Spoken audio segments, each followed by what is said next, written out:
RC study zone YouTube channel पर मैं रामचंद्र चौहान आप सभी का स्वागत करता हूं। प्यारे बच्चों, आज इस वीडियो में हम एनसीईआरटी कक्षा 10वीं की गणित पाठ्य पुस्तक के अध्याय 7 निर्देशांक ज्यामिति की प्रश्नावली 7.2 के सभी प्रश्नों को सॉल्व करेंगे। इससे पहले वीडियो में हमने प्रश्नावली 7.1 के सभी प्रश्नों को सॉल्व किया था। अगर आपने वह सोल्यूशन वीडियो नहीं देखा है तो इस वीडियो के डिस्क्रिप्शन में उसका लिंक आपको मिल जाएगा। अध्याय 7 से संबंधित बाकी कॉन्सेप्ट आधारित वीडियो या बोर्ड एग्जाम से रिलेटेड इंपॉर्टेंट वीडियो के लिंक भी आपको इस वीडियो के डिस्क्रिप्शन में मौजूद मिलेंगे, तो वहां से आप बोर्ड परीक्षा की तैयारी के लिए इंपॉर्टेंट कंटेंट देख सकते हैं। आपकी गणित पाठ्य पुस्तक के किसी भी चैप्टर से related important videos board exam के तैयारी के लिए वो उनके सभी के लिंक भी आपको वीडियो के डिस्क्रिप्शन में मिलेंगे। आप अगर चैनल से जुड़े हुए हैं तो बहुत अच्छी बात है, क्योंकि आपको चैनल के माध्यम से मैं आपकी कक्षा 10वीं की गणित विषय की बोर्ड परीक्षा की तैयारी बहुत ही अच्छे ढंग से करवाने जा रहा हूं। तो आप एक एक वीडियो को मेरे को जरूर देखना और प्रत्येक वीडियो को देखने के बाद अपनी तैयारी को आकलन करते रहिएगा। आइए स्टार्ट करते हैं प्रश्नावली 7.2, जिसका पहला प्रश्न, उस बिंदु के निर्देशांक ज्ञात कीजिए जो बिंदुओं -1,7 और 4, -3 को मिलाने वाले रेखाखंड को 2:3 के अनुपात में विभाजित करता है। ये दोनों बिंदुओं को मिलाने वाला एक रेखाखंड है। उस रेखाखंड के ऊपर एक बिंदु है, वह बिंदु इस रेखाखंड को 2:3 में विभाजित कर रहा है। उस बिंदु के निर्देशांक हमने ज्ञात करने हैं।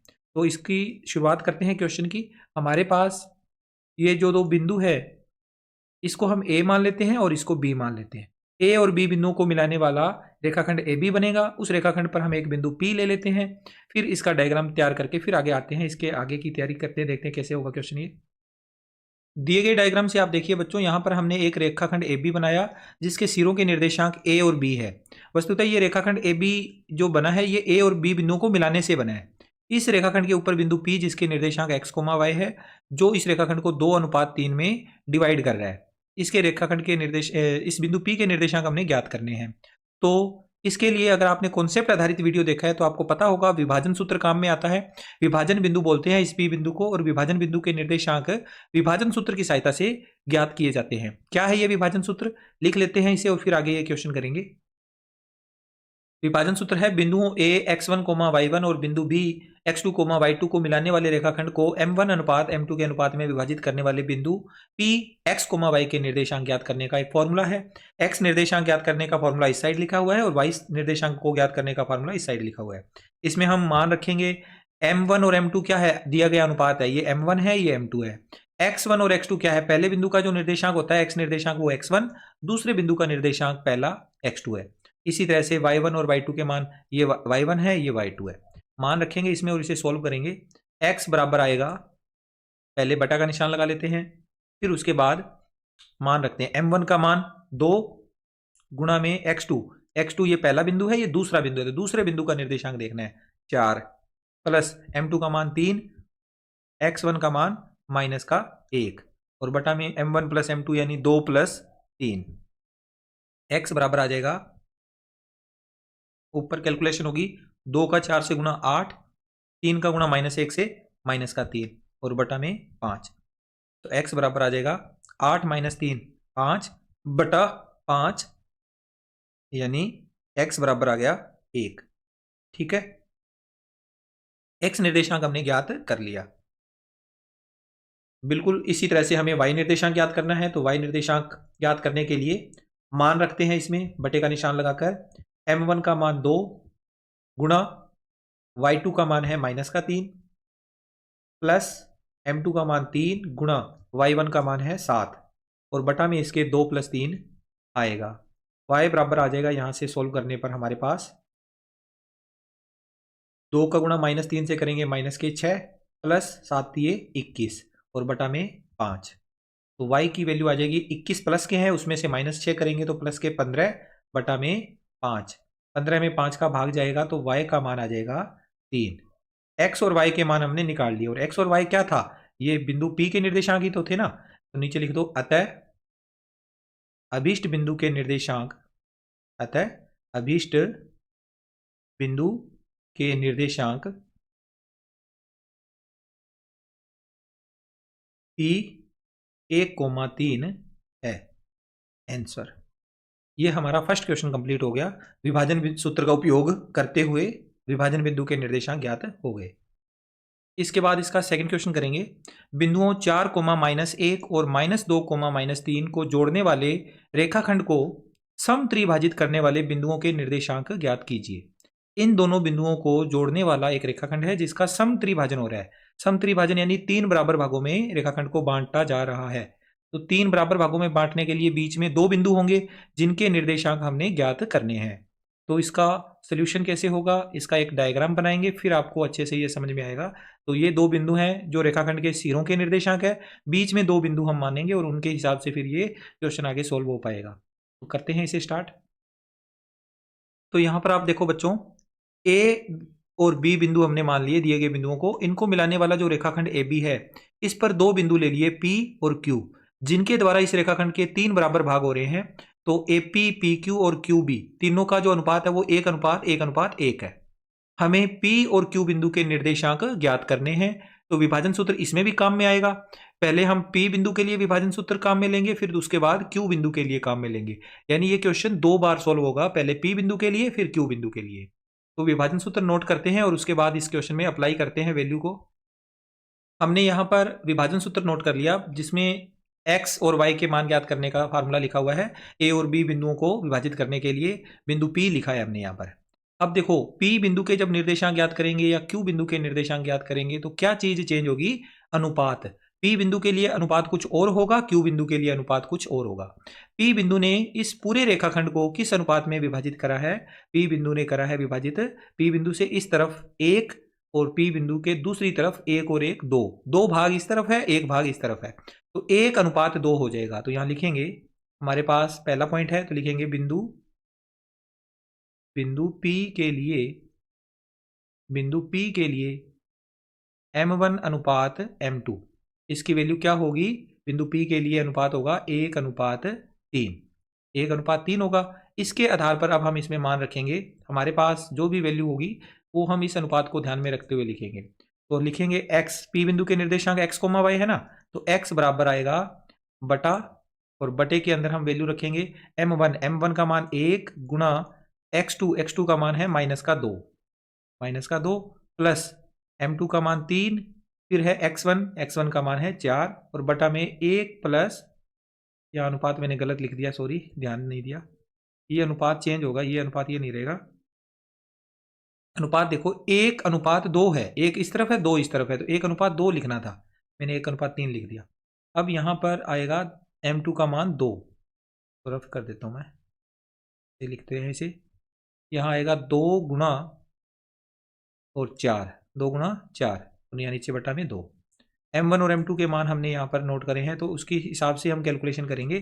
सबसे पहले देखो 1 का गुणा -2 से करेंगे तो -2, प्लस में आएगा 2 × 4 8 और बटा में इसके 3, तो x की वैल्यू आ जाएगी -2 है प्लस के 8 है तो प्लस के 6 बटा 3, यानी x की वैल्यू आ जाएगी x बराबर 2, x का मान आ गया 2।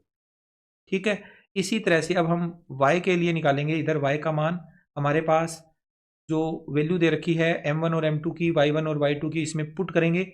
m1 का मान 1 गुणा y2 का मान है -3 और प्लस में m2 का मान 2 गुणा में y1 का मान है -1, मान रख दिया और बटा में m1 का मान 1 और m2 का मान 2।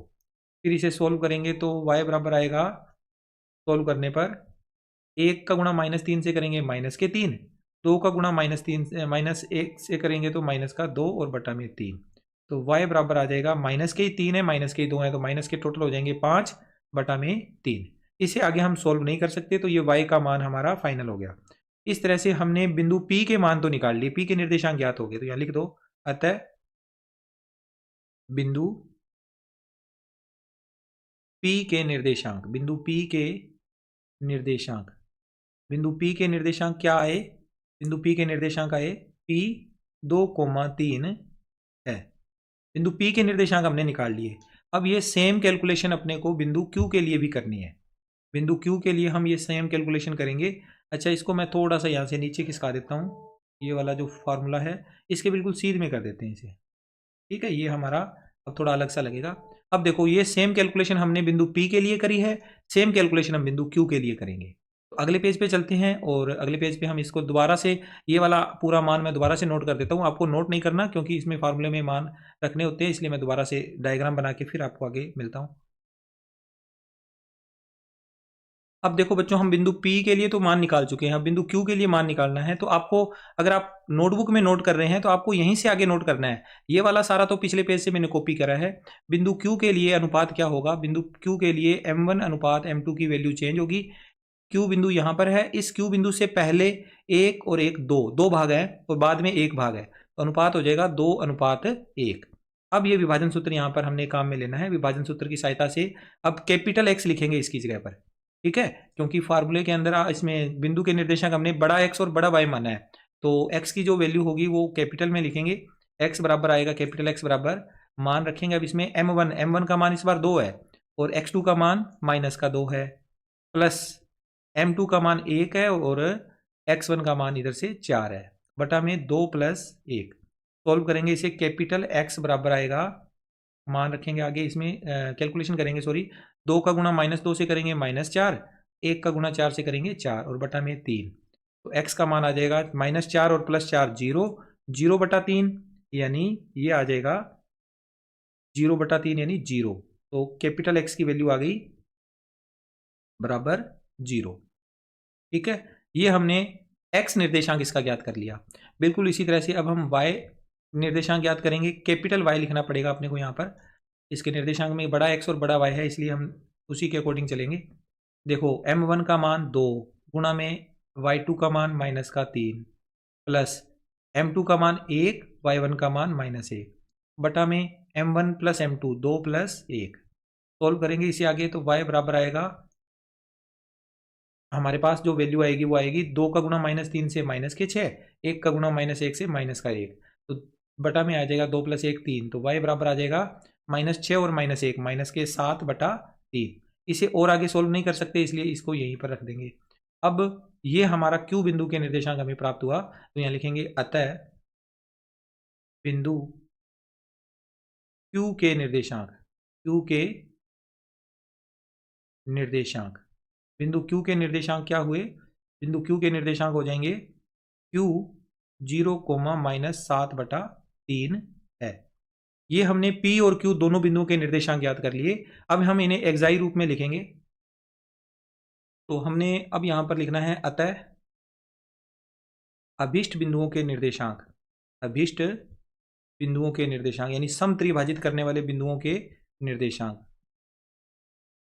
अभीष्ट बिंदुओं के निर्देशांक, जिसमें से एक बिंदु तो है P और दूसरा है Q, जिसके निर्देशांक Q के तो यहीं पता चल रहे हैं, 0, -7/3 है। और P बिंदु के निर्देशांक पिछले पेज से हम नोट करते हैं। पिछले पेज पर हमारे पास इसके निर्देशांक हमें दिए हुए हैं। देखो आप 2 कोमा यहाँ 3 गलत लिख दिया, 3 की बजाय यहाँ पर हमें लिखना था -5/3, तो ये चेंज करते हैं पहले तो, -5/3, 2 कोमा -5/3, तो यहाँ आगे लिख देंगे इसमें P बिंदु के निर्देशांक 2 कोमा -5/3 और Q बिंदु के निर्देशांक 0, -7/3 है। ये आंसर आगे हमारे इस क्वेश्चन नंबर 2 के। क्वेश्चन नंबर 2 सॉल्व हो गया। नोट करना चाहते हो अगर आप वीडियो को, तो वीडियो को पॉज करके या रिवाइंड करके आप इस वीडियो के सभी क्वेश्चंस को नोट कर सकते हो। एक बार आप अच्छे से समझ लीजिए, फिर आप स्वतः भी इन क्वेश्चन को कर पाओगे। आगे चलते हैं, इसके बाद इसका तीसरा क्वेश्चन करेंगे। प्रश्न संख्या 3, आपके स्कूल में खेल कूद क्रियाकलाप आयोजित करने के लिए एक आयताकार मैदान ABCD में चूने से परस्पर 1 मीटर की दूरी पर पंक्तियां बनाई गई है।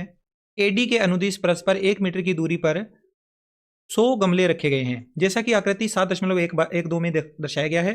निहारिका दूसरी पंक्ति में AD के 1/4 भाग के बराबर की दूरी दौड़ती है और वहां एक हरा झंडा गाड़ देती है।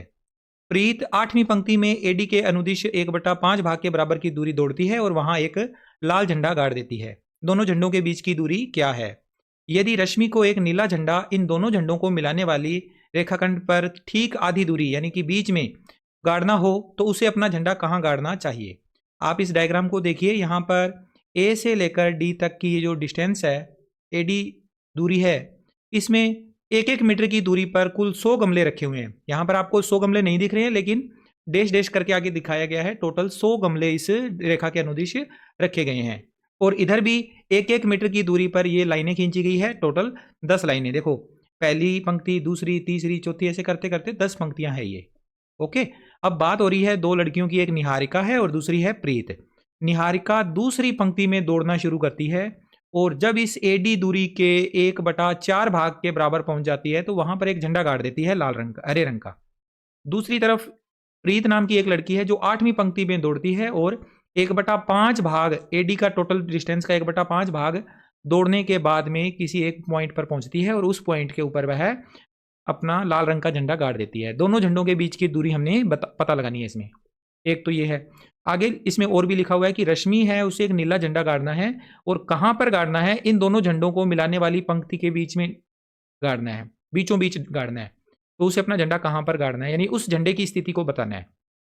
तो पहली बात तो ये देखिए कि अगर हम इस दूसरी पंक्ति में चलें और ऐसे सपोज करके मान लेते हैं कि यहां पर झंडा गाड़ा जाता है निहारिका के द्वारा और इस 8वीं पंक्ति में इस जगह पर झंडा गाड़ा जाता है प्रीत के द्वारा। अब ये दोनों झंडों के बीच की हमने दूरी पता लगानी है कि कितनी दूरी होएगी, ये दूरी ज्ञात करनी है। दूरी ज्ञात करने से पहले हमें इन दोनों बिंदुओं के बीच की दूरी ज्ञात करने का सूत्र अप्लाई करना होता है, उसके लिए निर्देशांकों का पता होना जरूरी है। अब ये क्योंकि दूसरी पंक्ति में दौड़ा जा रहा है इसके द्वारा, तो इसका जो x निर्देशांक होगा वो तो हो जाएगा 2। y निर्देशांक, ये कितनी डिस्टेंस चलकर गई है वो डिस्टेंस y निर्देशांक को बताएगा। इसी तरह से प्रीत 8वीं पंक्ति में जा रही थी तो उसका x निर्देशांक तो हो जाएगा 8, y निर्देशांक कितना होगा, उसने कितनी दूरी पर 1/5 भाग की दूरी दौड़ने के बाद झंडा गाड़ा है, तो 1/5 के अकॉर्डिंग हमें इसका y निर्देशांक पता लगाना है। तो यहाँ पर दोनों के द्वारा जो झंडे गाड़े गए हैं उसके पहले निर्देशांक लिख लेते हैं। इनको पॉइंटों को हम मान लेते हैं कि ये पॉइंट A है, दूसरा पॉइंट ये B मान लेते हैं। अब जो रश्मि है वो इसके बीचों बीच कहीं ना कहीं झंडा गाड़ेगी, उसकी बात हम बाद में करेंगे। अब आप ये देखो, सबसे पहले यहाँ पर निहारिका की बात हो रही है, निहारिका के बारे में लिखते हैं। निहारिका के द्वारा गाड़े गए हरे झंडे की स्थिति, हरे झंडे की स्थिति कह लो, उसके निर्देशांक कह लो, एक ही बात है। तो हरे झंडे की स्थिति हम बिंदु ए ले लेते हैं जिसका पहला निर्देशांक तो हो जाएगा 2, क्योंकि दूसरी पंक्ति है। टोटल 1/4 भाग दौड़ा जाता है एडी के अनुदिश। एडी जो है टोटल डिस्टेंस है 100 मीटर की, क्योंकि 100 गमले हैं तो 100 मीटर की डिस्टेंस है। 100 का 1/4 भाग, तो इसे हम सोल्व करेंगे थोड़ा, तो इसके बाद हमें मिल जाएगा 2, 100 का गुणा 1/4 से होगा तो ये आएगा 25। ठीक है, ये बिंदु ए हमें पता चल गया 2,25 है। इसी तरह से प्रीत के द्वारा गाड़े गए नीले झंडे की स्थिति,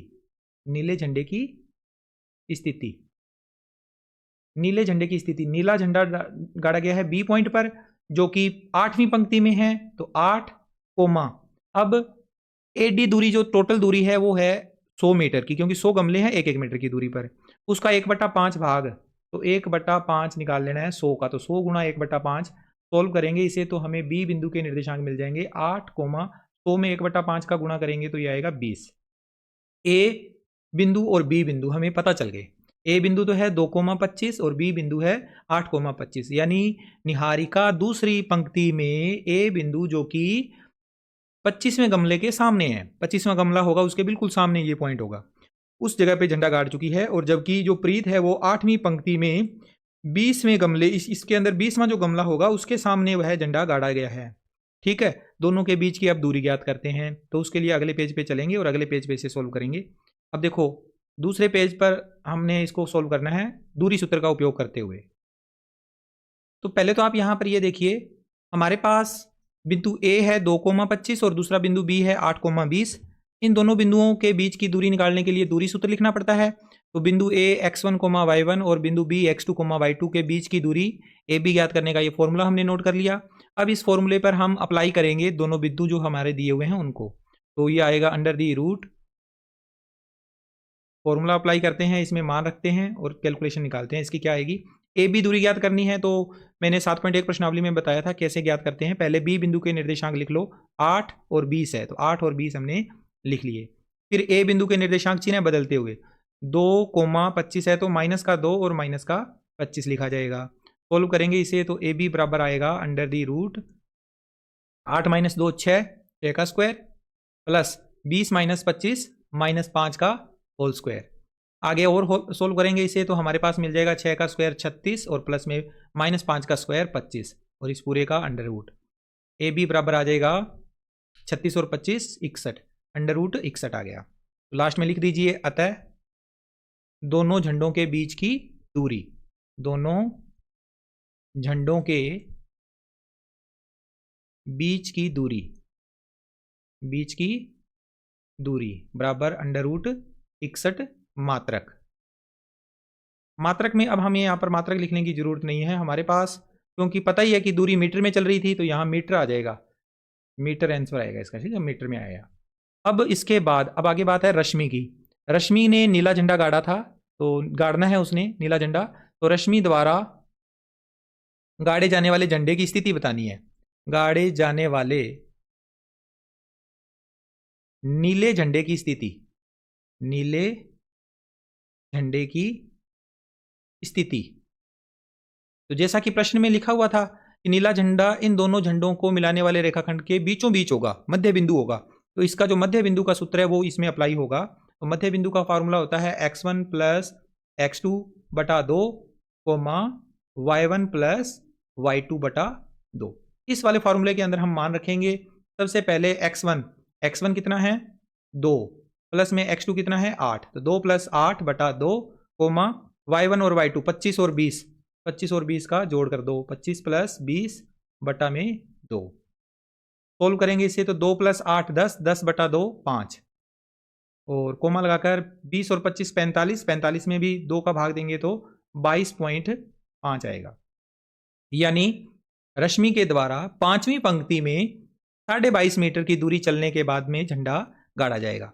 तो 22.5 मीटर की दूरी का मतलब क्या हुआ कि वह 22वें और 23वें गमले के बीचों बीच एडी जो लाइन है उसके बीचों बीच वो ये झंडा गाड़ेगी। एडी लाइन के अनुदिश पांचवी पंक्ति चलने पर 22वें और 23वें झंडे के बीच में झंडा गाड़ा जाएगा। तो यहां लिख दो अर्थात रश्मि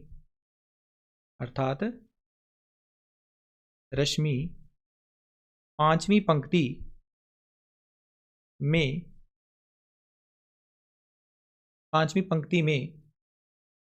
22वें व 23वें गमले के मध्य, पांचवी पंक्ति में 22वें व 23वें गमले के मध्य झंडा गाड़ेगी। ठीक है, ये उस झंडे की स्थिति हमने पता लगा ली। आई होप आपको ये सारा प्रश्न अच्छे से समझ में आया है। मैंने प्रश्नों को बिल्कुल आसानी से समझाने के लिए थोड़ा वीडियो को लंबा जरूर कर दिया है, लेकिन आपको ये गारंटी है कि आप एक एक प्रश्न को अच्छे से समझोगे। वीडियो अच्छी लग रही है तो आप इसे लाइक और शेयर कर सकते हैं। चैनल को सब्सक्राइब नहीं कर रखा है तो चैनल को सब्सक्राइब कर लीजिए। चौथा प्रश्न करेंगे, बिंदुओं -3,10 और 6,-8 को जोड़ने वाले रेखाखंड को बिंदु -1,6 किस अनुपात में विभाजित करता है। किस अनुपात में विभाजित करता है ये हमने पता लगाना है। तो इसे सोल्व करते हैं। हमारे पास देखो दो बिंदु है, पहला बिंदु A -3,10 और दूसरा बिंदु है B 6,-8। इनको जोड़ने वाला एक रेखाखंड AB है। उस रेखाखंड के ऊपर हमने एक बिंदु P ले लिया -1,6। यह P बिंदु इसको किस अनुपात में विभाजित करता है ये हमें नहीं पता, तो हमने M1 और M2 से मान लिया। अब इसके निर्देशांक हमने ज्ञात करने हैं, M1 और M2 के मान ज्ञात करने हैं, तो उसके लिए विभाजन सूत्र आपको काम में लेना है। दो बिंदु A जिसके निर्देशांक x1, y1 है और बिंदु B x2, y2 को मिलाने वाले रेखाखंड को M1 अनुपात M2 के अनुपात में विभाजित करने वाले बिंदु P x, y के निर्देशांक ज्ञात करने का ये फॉर्मूला है, ये हमने इसमें नोट करना है। अब देखो आप इसे चाहो तो x के लिए सोल्व कर लीजिए, आप चाहो तो इसे y के लिए सोल्व कर लीजिए। आपको यहां इस दोनों के निर्देशांक पता है, कोई एक के लिए आपको इसे सोल्व करना है, तो मैं इसे पहले बिंदु x के लिए ही सोल्व कर लेता हूं। इसमें मान रखते हैं x की जगह पर हम x निर्देशांक हमें पता है इसका पहले से ही -1 बराबर। अब आगे m1 का मान हमें नहीं दिया हुआ, कोई बात नहीं है, m1 की जगह m1 गुणा x2 कितना है 6, तो 6 लिख दीजिए, प्लस m2 का मान भी हमें नहीं पता, कोई दिक्कत नहीं है, गुणा में x1 का मान -3। इस तरह से लिखकर फिर इसे आगे चलते चलते हम सोल्व करेंगे m1 plus m2। m1 plus m2 यानी हमारे पास m1 और m2 नहीं है, m1 plus m2 as it is आएगा। अब देखिए, अब हमें आगे इसे कैलकुलेट करना है, तो उसके लिए हम इसके बटा में लिख देते हैं 1, इस 1 का गुणा इधर करेंगे और इसका गुणा इधर करेंगे। तो सबसे पहले देखो, ये 6 का गुणा m1 से होगा 6m1 और प्लस में ये माइनस में आ जाएगा 3m2। 3 का गुणा m2 से करते हैं 3m2 और ये प्लस माइनस माइनस, यानी ये 6m1 माइनस 3m2 है, जिसका गुणा 1 से करेंगे तो सेम ही वैल्यू आएगी, 6m1 माइनस 3m2। ओके, और माइनस 1 का गुणा जब m1 प्लस m2 से करेंगे तो माइनस में ही m1 आएगा और माइनस में ही m2 आ जाएगा। अब आपको एक काम करना है, m1 वाले मान इस तरफ, m2 वाले मान दूसरी तरफ, ऐसे लेके जाना है। ठीक है, m1 और m2 के मान देखो, ये 6m1 इस तरफ रहेगा, m2 जाएगा दूसरी तरफ, इसको एक बार हम बाद में ले जाएंगे। ये m1 इधर आएगा माइनस का, तो माइनस का m1 इधर आके m1 हो जाएगा प्लस का। दूसरी तरफ माइनस का m2 और ये माइनस का 3m2 इस तरफ आएगा तो प्लस का 3m2 हो जाएगा। अब देखो 6m1 प्लस के 1m1 ये भी प्लस का, तो टोटल हो गए 7m1 और दूसरी तरफ माइनस का m2 प्लस का 3m2, तो प्लस के 2m2 बच जाएंगे। ठीक है, यहां से इस m2 को इधर बटा में ले आइए, 7 को इधर ले जाना है। 7m1 बराबर 2m2 है, तो m2 के बटा में m1 के बटा में m2 लाना है हमने, ताकि हमें अनुपात का पता चले। m1 बटा m2, m1 के बटा में ये m2 आ गया, बराबर में इधर ये 2 बच गया था और बटा में आ गया 7। यहां से अगर हम देखें तो हमें अनुपात मिल जाएगा m1 अनुपात m2। कितना आया, m1 का मान 2 है, m2 का मान 7 है, तो 2 अनुपात 7। लास्ट में लिख दीजिए अतः अभीष्ट अनुपात, जो अनुपात हमने ज्ञात करना था वो अनुपात अब हमने ज्ञात कर लिया, तो लिख दो अतः अभीष्ट अनुपात इस बिंदु के द्वारा किस अनुपात में विभाजित करा गया, 2 अनुपात 7। ओके, ये हमारा इस क्वेश्चन का हो गया सोल्यूशन। आई होप आपको समझ में आया है। नोट कर सकते हैं आप इस क्वेश्चन को, वीडियो को यहीं रोककर। इसके बाद प्रश्न संख्या 5वां करते हैं। वह अनुपात ज्ञात कीजिए जिसमें बिंदुओं a 1,-5 और b -4,5 को मिलाने वाला रेखाखंड x अक्ष से विभाजित होता है। इस विभाजन बिंदु के निर्देशांक भी ज्ञात कीजिए। तो पिछले प्रश्न की तरह ही है ये क्वेश्चन, क्योंकि हमें दो बिंदुओं को मिलाने वाले रेखाखंड को विभाजित करने वाले अनुपात को बताना है, पहली बात। दूसरा, इसमें हमें वो बिंदु नहीं दिया हुआ, लेकिन ये बताया गया है कि x अक्ष से विभाजित होता है। तो x अक्ष पर कोई ना कोई बिंदु होगा जो कि इस रेखाखंड को किसी एक अनुपात में विभाजित कर रहा है। तो हम इसमें लिख लेंगे, हमारे पास x अक्ष पर कोई एक बिंदु हमने ले लेना है, तो लिखेंगे माना x अक्ष पर बिंदु P x, 0 है। x अक्ष पर जो भी बिंदु होता है उसका y निर्देशांक 0 होता है, ये हमें पता है। तो हम इसके निर्देशांक लिखेंगे x, 0, y निर्देशांक को 0 लिखा है। तो लिख दिया कि माना x अक्ष पर बिंदु P x, 0 है, जो बिंदुओं a 1,-5 और b -4,5 को मिलाने वाले रेखाखंड को m1 अनुपात m2 के अनुपात में विभाजित करता है। इसके बाद हमने यहाँ पर एक डायग्राम भी बना लिया।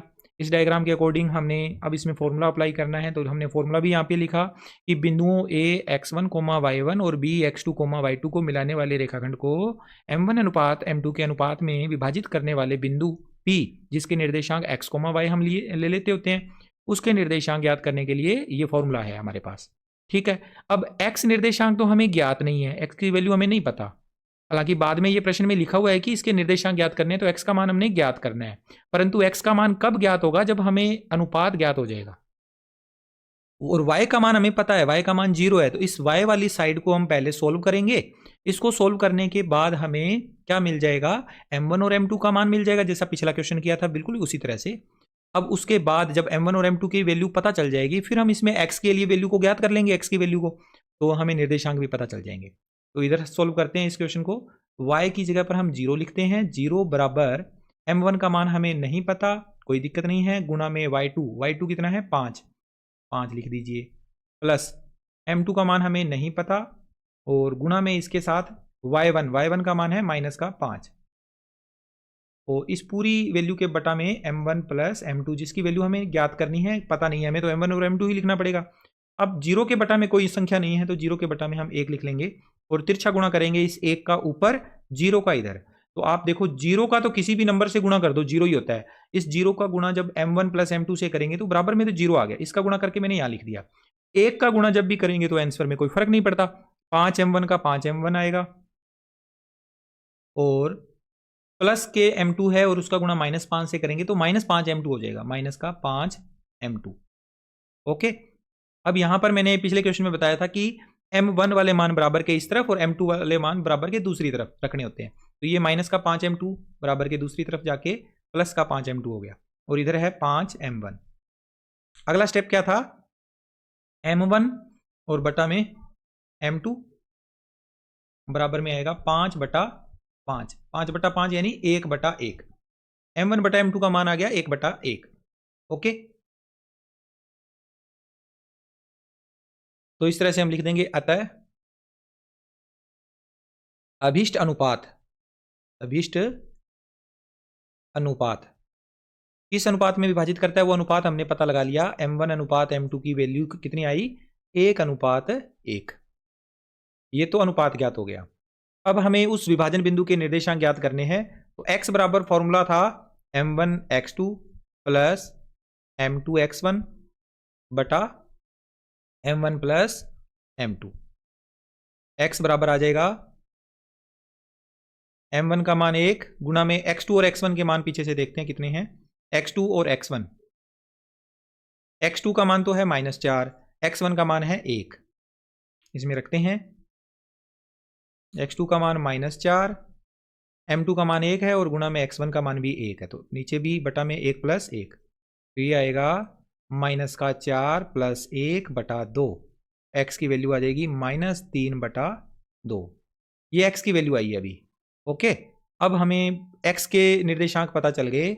y तो उसमें 0 ही था, तो हमारा जो बिंदु है नीचे उसके निर्देशांक नोट कर दो। अतः विभाजन बिंदु के निर्देशांक, विभाजन बिंदु के निर्देशांक क्या थे, निर्देशांक p x, 0 था, x, 0, तो x की जगह पर -3/2 और कोमा में 0 इसके साथ है y का मान लिख दिया। ओके, हमारा क्वेश्चन यहाँ पर ये होता है कंप्लीट। आई होप आपको सवाल समझ में आया है। आप इसे वीडियो को रोककर या वीडियो को बैक करके भी आप इस क्वेश्चन का सोल्यूशन नोट कर सकते हैं। आगे चलते हैं। इसके बाद इसका नेक्स्ट क्वेश्चन है, यदि बिंदु 1,2, 4,y, x, 6 और 3,5 इसी क्रम में लेने पर एक समांतर चतुर्भुज के शीर्ष हो तो x और y ज्ञात कीजिए। बहुत ही अच्छा क्वेश्चन है, अक्सर एग्जाम में इस तरह का क्वेश्चन आता है। ये चारों बिंदु क्या है, एक समांतर चतुर्भुज के शीर्ष हैं। तो हम एक समांतर चतुर्भुज बनाते हैं पहले, फिर इस क्वेश्चन को समझते हैं। देखो मैंने यहां पर एक समांतर चतुर्भुज बनाया है, इसको साइड में कर देते हैं थोड़ा।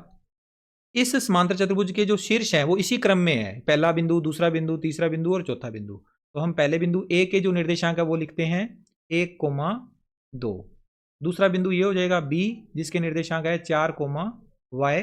तीसरा बिंदु सी जिसके निर्देशांक होंगे x, 6 और अंतिम बिंदु डी जिसके निर्देशांक है 3,5। ये चारों लगातार इसी क्रम में हमने शीर्ष ले लिए। अब आप एक चीज इसमें नोट करो, अगर हमें x और y ज्ञात करना है तो किस तरह से ज्ञात होंगे, उसके लिए आपको यहाँ कॉन्सेप्ट समझना है।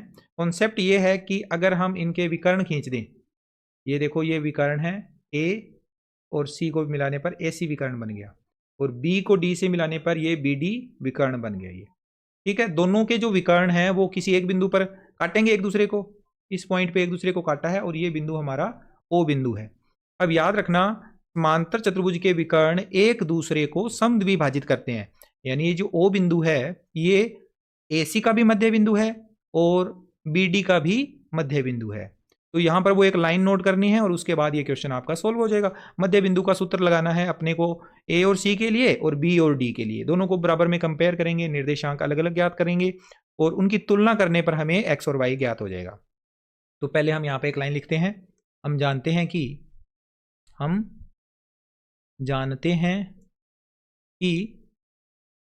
समांतर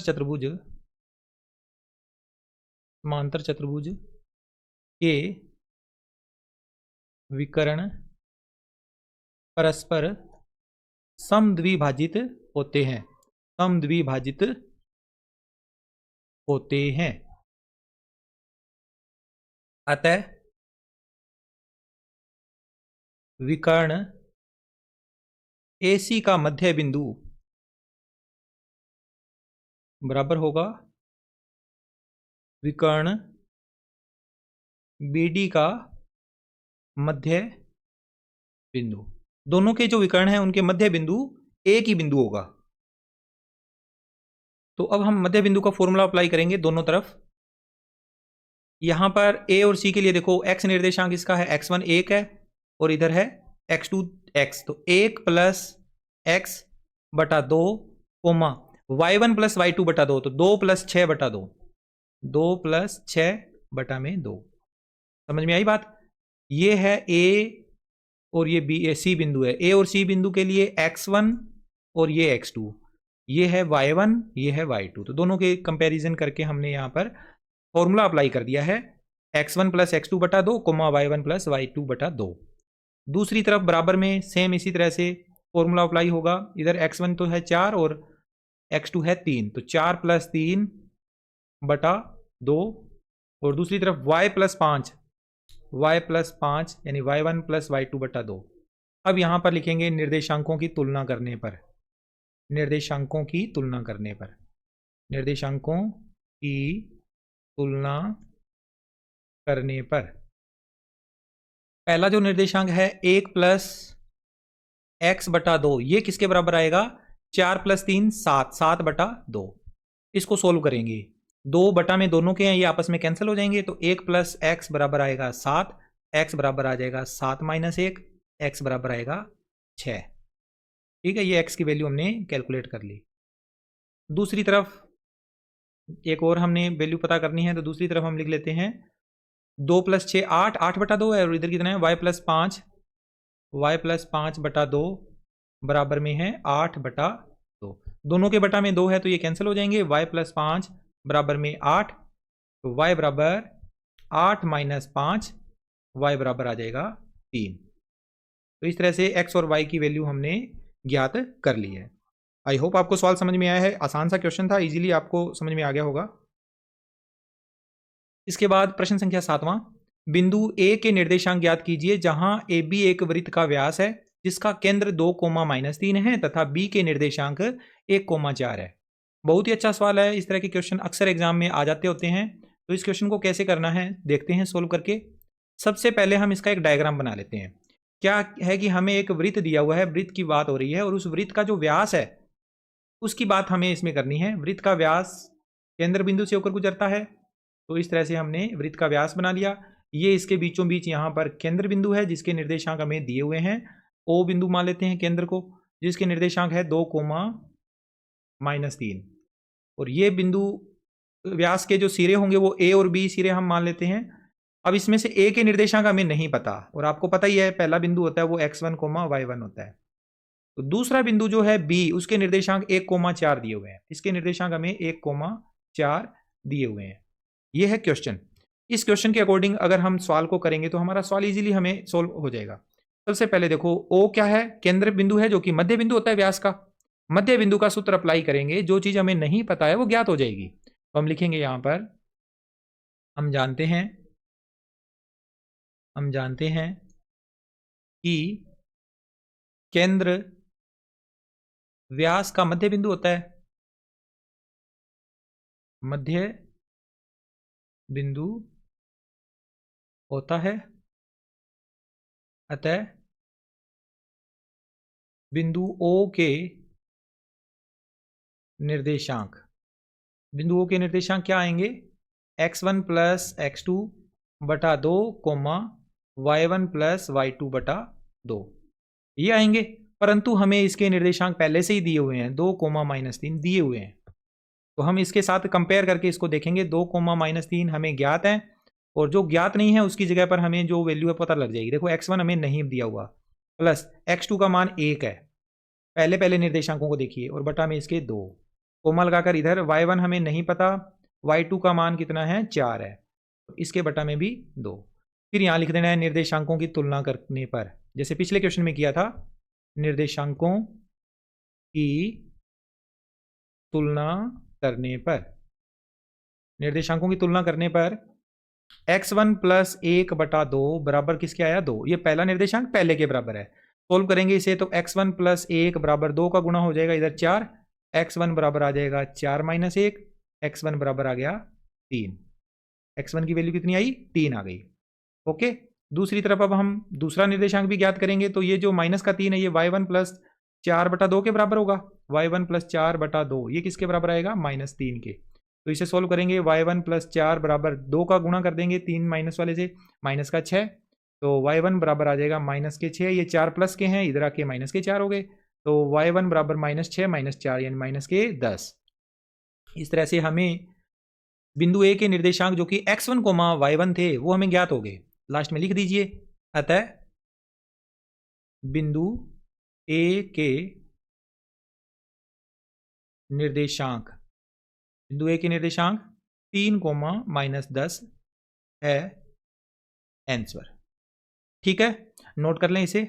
आगे बढ़ते हैं इसके बाद अगले क्वेश्चन की तरफ। अगला क्वेश्चन, यदि a और b क्रमशः -2, -2 और 2, -4 हो तो बिंदु P के निर्देशांक ज्ञात कीजिए ताकि AB बराबर 3/7 AP बराबर 3/7 AB हो और P रेखाखंड AB पर स्थित हो। बहुत ही अच्छा क्वेश्चन है, इस क्वेश्चन को भी आप ध्यान से समझना। हमें इसमें बिंदु P के निर्देशांक ज्ञात करने हैं जो रेखाखंड AB पर है स्थित, और A और B के निर्देशांक हमें पता है। ओके, A और B के निर्देशांक पता है, इसको मिलाने वाला एक रेखाखंड बनेगा, उसके ऊपर एक बिंदु P ले लेना है और उसके निर्देशांक हमने ज्ञात करने हैं। तो इसका एक डायग्राम बनाकर फिर इसे आगे समझते हैं। तो आप इस डायग्राम को देखिए बच्चों, यहां पर AB एक रेखाखंड बना दिया, उसके ऊपर एक बिंदु P ले लिया जिसके निर्देशांक हमें नहीं पता, उनके निर्देशांक ज्ञात करने हैं। तो यहां पर विभाजन सूत्र काम में आएगा, विभाजन बिंदु है ये P, लेकिन हमें अनुपात नहीं दिया हुआ, और अनुपात को ज्ञात करने के लिए हमें ये AP बराबर 3/7 AB दिया हुआ है। AP यानी इस इतने एक साइड की जो वैल्यू है ना, ये पूरे साइड की वैल्यू की 3/7 भाग के बराबर है। AB का 3/7 भाग है ये जो AP इतना दिया हुआ है। हमें तो निकालना है कि AP और PB कितना है, यानी हमें AP बटा PB, AP का मान M1 होता है और इधर PB का मान हम M2 लिखते होते हैं। अगर आप चाहो तो यहां लिख भी दीजिए M1 और M2। ये अनुपात हमें नहीं दिया हुआ, ये ज्ञात करना है, और उसको ज्ञात करने के लिए हम इसकी हेल्प ले लेंगे। इसको देखते हैं कैसे सोल्व होगा। ये यहां पर लिखते हैं, दिया है, क्या दिया है, AP बराबर 3/7 AB, 7 का गुणा कर देंगे, इधर सोल्व करेंगे इसे, 7 इधर आ जाएगा, 7 के गुणा में AP 7 AP 7 AP बराबर 3 AB, 7 को इधर गुणा कर दिया। अब आपको आगे ध्यान से देखना है कि हमें तो AP और PB चाहिए, तो ये AB जो है इसको हम दो भागों में तोड़ लेंगे। AB ये यहां से लेकर यहां तक की डिस्टेंस है, उसको हम लिख सकते हैं AP प्लस PB। इस पूरी AB की वैल्यू को AP प्लस PB दो भागों में हमने तोड़ के लिख लिया। ये बन जाएगा 7 AP बराबर 3 को खोलेंगे, आगे गुणा करेंगे ब्रैकेट के साथ, 3 AP प्लस 3 PB। अब उसी तरह से अब ये AP वाले मान एक तरफ, 7 AP माइनस 3 AP बराबर 3 PB।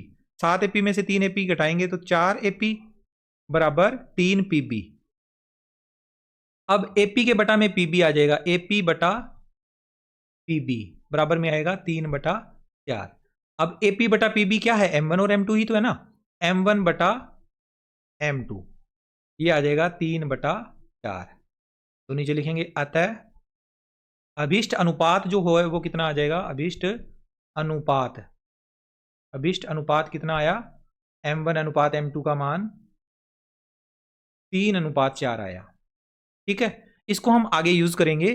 अब हमें अनुपात पता लग गया है तो अब विभाजन सूत्र हमारा अच्छे से काम में आ सकता है। तो हम अगले पेज पे इसको लेके चलते हैं और वहां पर फार्मूला अप्लाई करेंगे।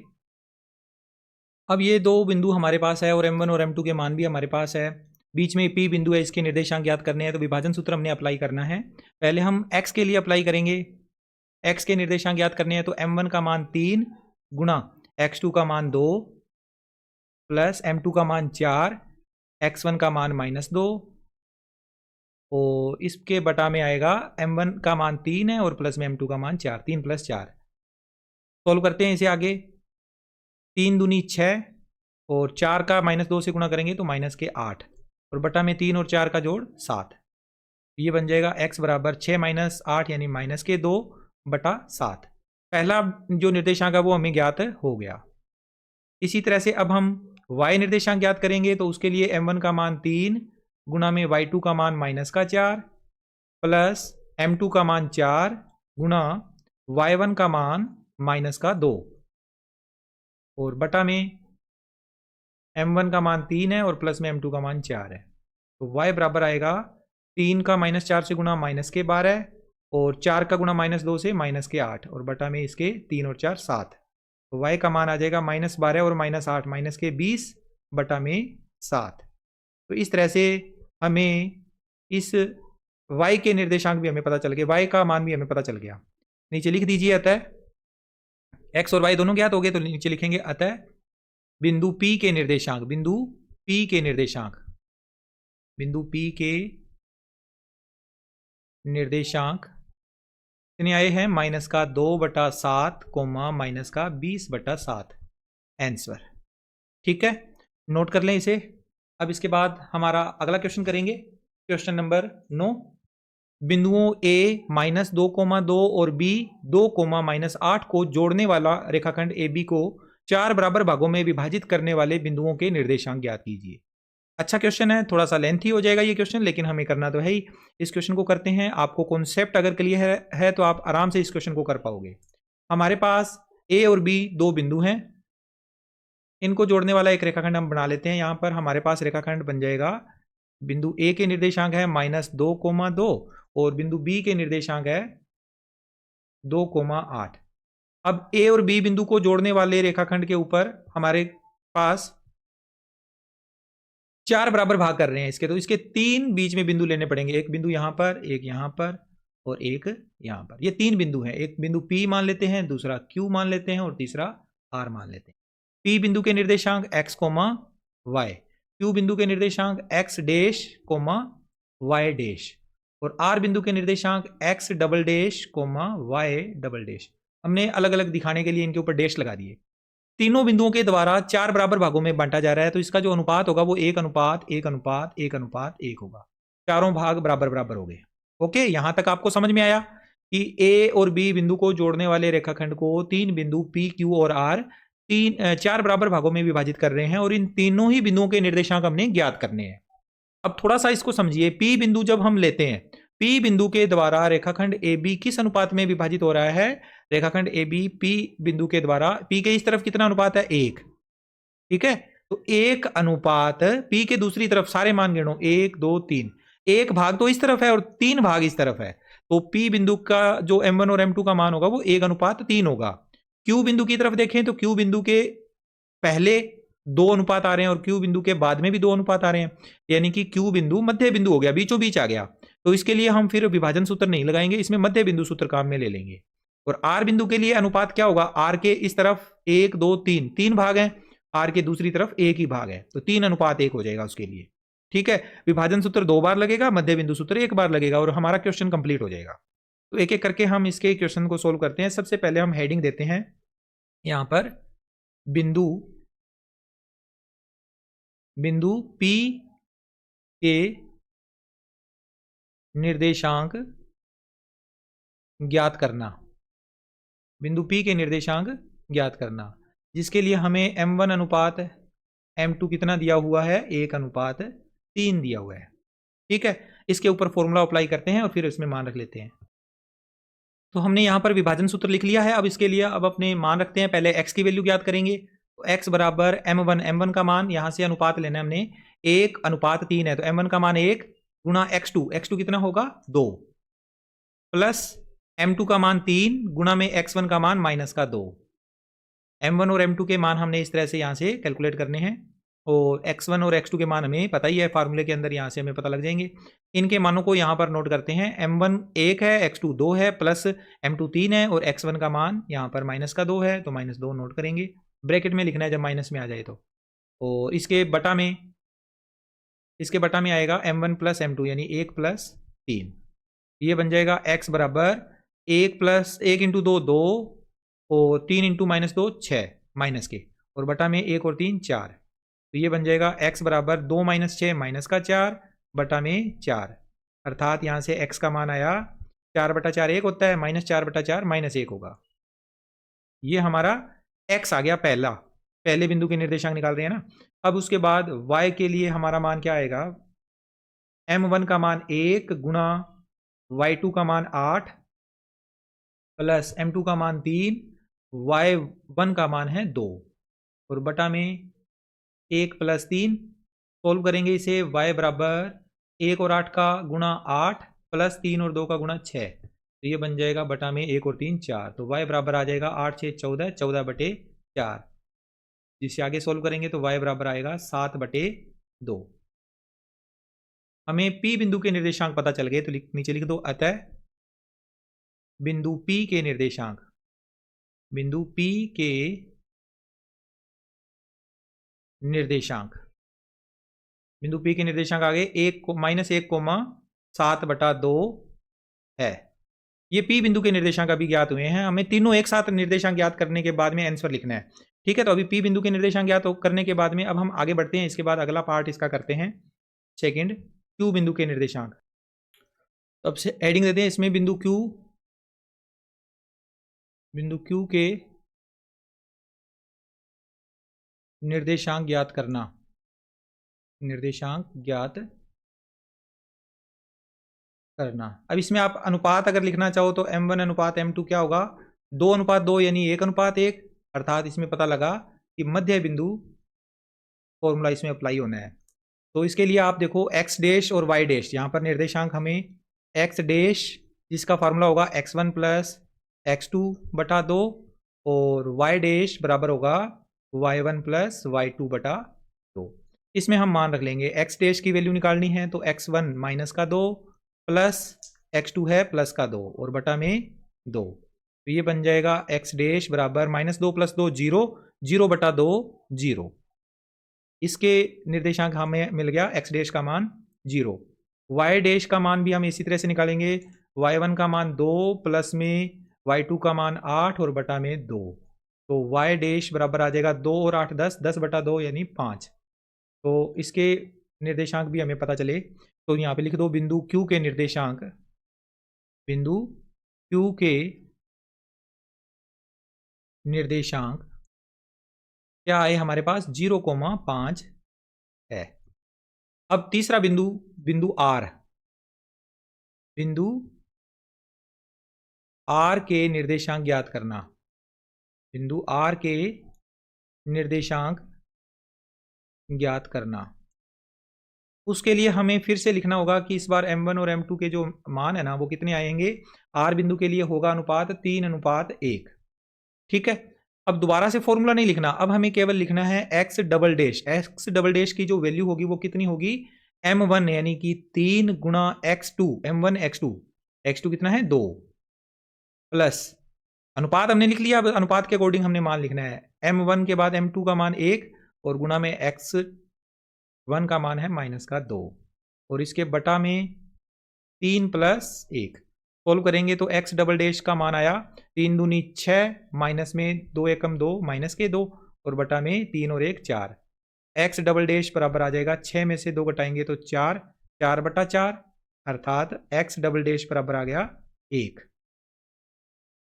ठीक है, ये हमारा आ गया x डबल डैश। इसी तरह से y डबल डैश की वैल्यू भी हमने कैलकुलेट करनी है, तो उसके लिए सबसे पहले m1 3 इंटू में y2 का मान 8 प्लस m2 का मान 1 और y1 का मान है 2 और बटा में 3 + 1, तो y डबल डैश बराबर आ जाएगा 3 8 24, 24 प्लस 2 एकम 2 और बटा में 4, y डबल डैश बराबर आया 24 और 2 26, 26 बटे 4, अर्थात हमारे पास y डबल डैश की वैल्यू आ गई, कितनी आई, 26 बटा 4 को सोल्व करेंगे तो 13 बटे 2, ये हमारा y डबल डैश आ गया। तो बिंदु Q के निर्देशांक भी हमने निकाल लिए थे पहले, अब बिंदु R के निर्देशांक भी हमें पता चल गए। नीचे लिख दो, बिंदु R के निर्देशांक कितने आए हैं, 1,13 बटे 2 है। ठीक है, इसके बाद आखिर में आप लिख दो, अतः अभीष्ट बिंदुओं के निर्देशांक, अभीष्ट बिंदुओं के निर्देशांक, अभीष्ट जो बिंदु थे हमारे तीनों बिंदु, उनके निर्देशांक, पहला बिंदु P था, दूसरा बिंदु Q था और तीसरा बिंदु R था। इन तीनों के निर्देशांक Q के और R के तो इस पेज पे आपको दिख रहे हैं 0,5 और 1,13/2 है। ठीक है। आर बिंदु के निर्देशांक और क्यू बिंदु के निर्देशांक तो इस पेज पे थे, और पी बिंदु के निर्देशांक हमने पिछले पेज पे निकाले हैं, तो उनको एक बार वहां से देख लेते हैं। पी बिंदु के निर्देशांक है -1,7/2, -1,7/2। इसके निर्देशांक यहां पर नोट करेंगे, -1,7/2। ये इसका हो जाएगा कंप्लीट आंसर। आई होप आपको सारा क्वेश्चन अच्छे से समझ में आया है। एक एक चीज मैंने डिटेल में बता दी है आपको कि क्वेश्चन किस तरह से सोल्व करना है। नोट कर लें इसे, वीडियो को यहीं पर रोकते हुए। इसके बाद प्रश्न संख्या 10वां, जो कि इस प्रश्नावली का अंतिम क्वेश्चन है। एक समचतुर्भुज का क्षेत्रफल ज्ञात कीजिए जिसके शीर्ष इसी क्रम में 3,0, 4,5, -1,4 और -2, हैं। इन चार शीर्षों वाले चतुर्भुज जो कि एक समचतुर्भुज है, उसका क्षेत्रफल ज्ञात करना है। तो यहां पर संकेत हमें दिया हुआ है कि समचतुर्भुज का क्षेत्रफल 1/2 और गुणा में उसके विकर्णों का गुणनफल, ये फार्मूला होता है 1/2 गुणा विकर्णों का गुणनफल। इसका क्षेत्रफल है, ये समचतुर्भुज का क्षेत्रफल है। तो यहां पर हमें जो चार बिंदु दिए हुए हैं वो एक समचतुर्भुज बना रहे हैं, तो उसका क्षेत्रफल ज्ञात करना कोई मुश्किल कार्य नहीं रहेगा। हम आराम से क्षेत्रफल ज्ञात कर सकते हैं। जैसे कि मैंने यहाँ पर एक डायग्राम बना दिया। चार बिंदु है हमारे पास, चार शीर्ष, जिसके निर्देशांक इसी क्रम में लेने हैं, यानी कि लगातार लेने हैं। 3,0 पहला निर्देशांक हो जाएगा, दूसरा निर्देशांक 4,5 हो जाएगा, तीसरा निर्देशांक बिंदु सी -1,4 हो जाएगा, और चौथा और अंतिम बिंदु डी है -2, -1। ओके, ये निर्देशांक हमने यहां पर अप्लाई कर दिए। अब हमें इसका जो क्षेत्रफल निकालना है उसके लिए विकर्णों का गुणनफल करना है, यानी विकर्णों की पहले लेंथ ज्ञात करनी है, दूरी ज्ञात करनी है, लंबाई ज्ञात करनी है। तो लंबाई ज्ञात करने के लिए हमें विकर्ण खींच लेने हैं यहां पर। ये पहला विकर्ण AC और दूसरा विकर्ण BD। दूरी सूत्र का उपयोग करते हुए हमें AC और BD का मान पता लगाना है। तो दो बिंदुओं के बीच की दूरी ज्ञात करने का फॉर्मूला यहां पर नोट करेंगे, हल करेंगे इस क्वेश्चन को। दो बिंदुओं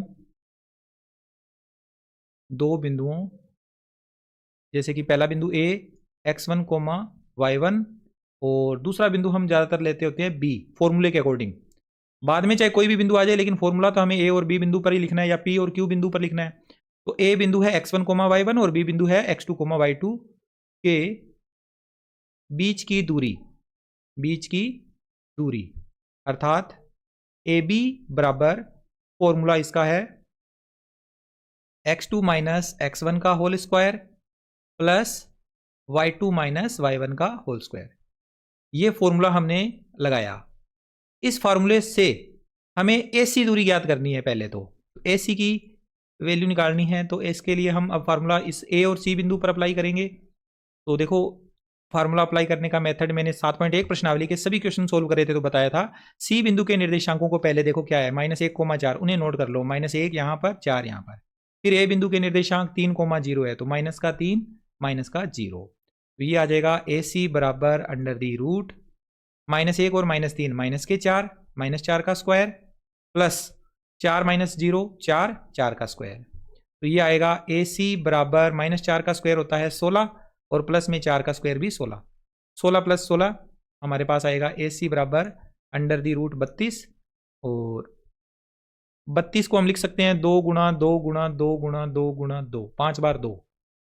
इसको हम अगर आगे सोल्व करेंगे तो 2 का एक समूह, 2 का दूसरा समूह। यहाँ से AC की वैल्यू आ जाएगी 2 दूनी 4 बाहर, और √ में 2, 4 √2 मात्रक। ये हमने AC का मान निकाला है, समीकरण 1 हो गई। अब इसी प्रकार अब हम BD की वैल्यू निकालेंगे, तो लिखेंगे इसी प्रकार BD बराबर √, फॉर्मूला अप्लाई करेंगे B और D बिंदु पर। तो पहले D बिंदु के निर्देशांक -2 और -1, फिर B बिंदु के निर्देशांक 4,5 है, तो -4 -5।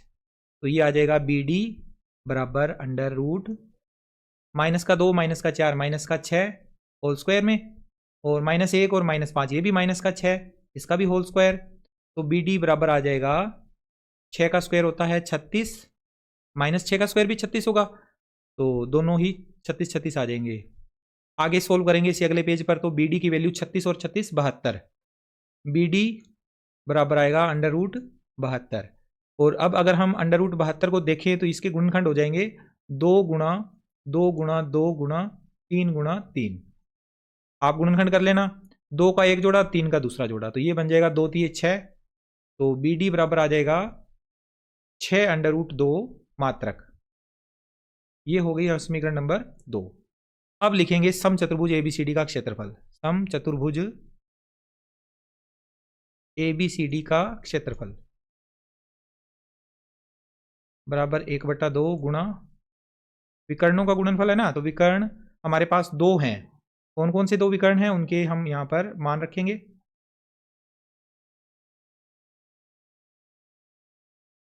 एक तो विकर्ण था विकर्ण AC और गुणा में दूसरा विकर्ण BD, दोनों का गुणा करना है।